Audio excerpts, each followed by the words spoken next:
Ishara, and right now I'm going to give you a presentation about Miss Dr. Brunkow, Dr. Fred Ramsdell, and Dr. Shimon Sakaguchi. Today is Monday, October 6, 2025, and hours ago they just awarded the Nobel Prize. So, what is so special about all of these nominees' work? Well, I'm going to tell you about that right now. You know how we all think that the thymus regulates autoimmune diseases. Some people might have a little bit of something wrong with the thymus. Dr. Sakaguchi proved you don't just need the thymus. Also, thank you for the Nobel Committee for creating these slides. Well, what he discovered is you don't just need the thymus. Dr. Shimon discovered cells regulating the immune system. Of course, you have to have something regulating it because it's one of the most complex systems in our own human body, after the human brain.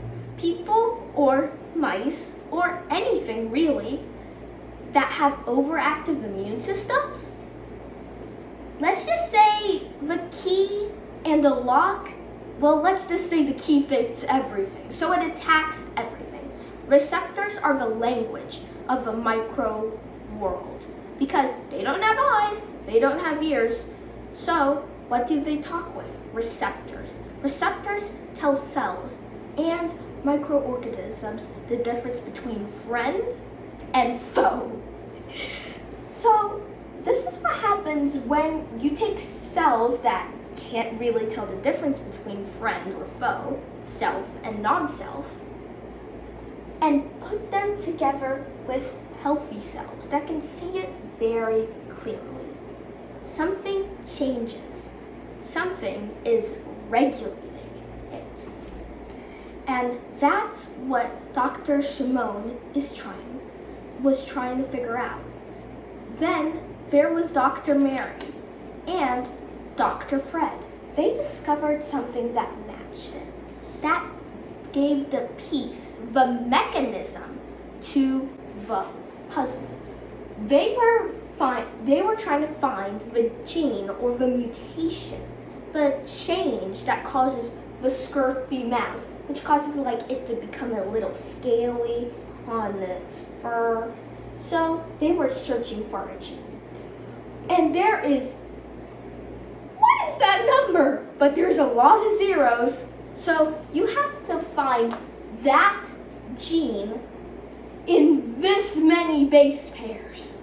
So they searched for it. And guess which one?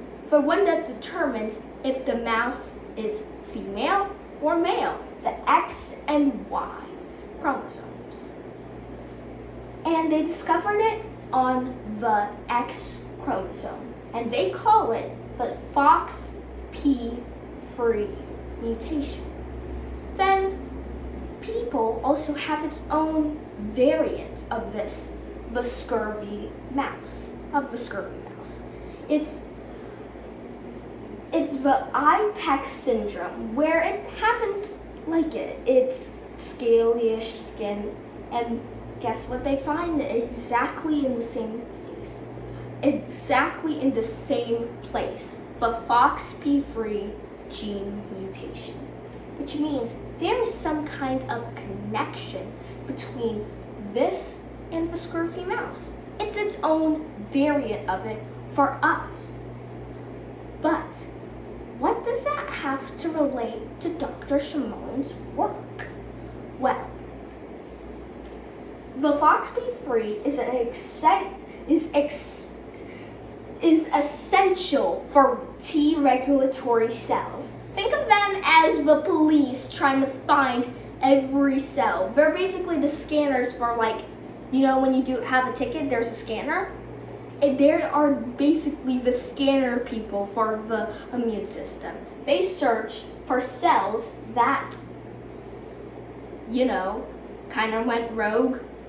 But there is something important about the FOXP3 gene, and CD25 cells. And guess what that is? FOXP3 is the master switch of it. Think back to transcription and translation. Let me give you some context. Transcription is when they take DNA, the master code for all life that we know of, and turn it into mRNA. Think of M for messenger. It is the messenger. And translation, mRNA is translated into proteins. Proteins cause things to be built in our body, which means FOXP3 is the gene that codes for specific protein that codes for T regulatory cells, also known as Tregs. So when Dr. Mary and Dr. Fred did this research, they made the missing piece to Dr. Shimon's findings. They found the master switch. So this is what they tried. Regulatory T cells in, what is that word? Overactive immune system. I'm gonna guess that's what it means. I'm just gonna guess. Self-protein fragment. That's what your own cell's fragment. And this is an overactive immune cell. See the red? That cell was overactive, and it's about to attack that cell. What T regulatory cells is they connect, and they use chemical signals, because they don't have mouths, so they can't talk, and they don't have ears, so they can't listen. They inhibit this from attacking the healthy human cell. So what we discovered is FOXP3 has something to connect to regulatory T cells. It is the master switch. It is what creates a T regulatory cell. Clinical therapies in development. What? Autoimmunity, and transplants. So you want T regulatory cells to go up because the transplant organ isn't technically you. Yes, there are similarities, so like blood type and some genes, but it's not you. So autoimmunity will shoot up because it thinks this thing is a foreign invader. And can't blame it though, it isn't technically your hearts. So you want T regulatory cells to go up. But this is where the script flips when it comes to cancer. Might as well in cancer, you want T regulatory cells to go down because cancer cells, they try to use T regulatory cells to help them hide from the immune system. And you don't want those cells to hide.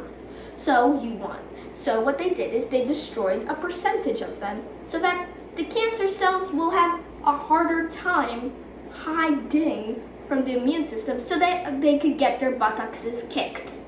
I don't think they have buttocks, but I'm just gonna go with it. That's my version of their Nobel Prize. Also, thank you for the Nobel Committee for creating these slides because they are amazing. Bye-bye!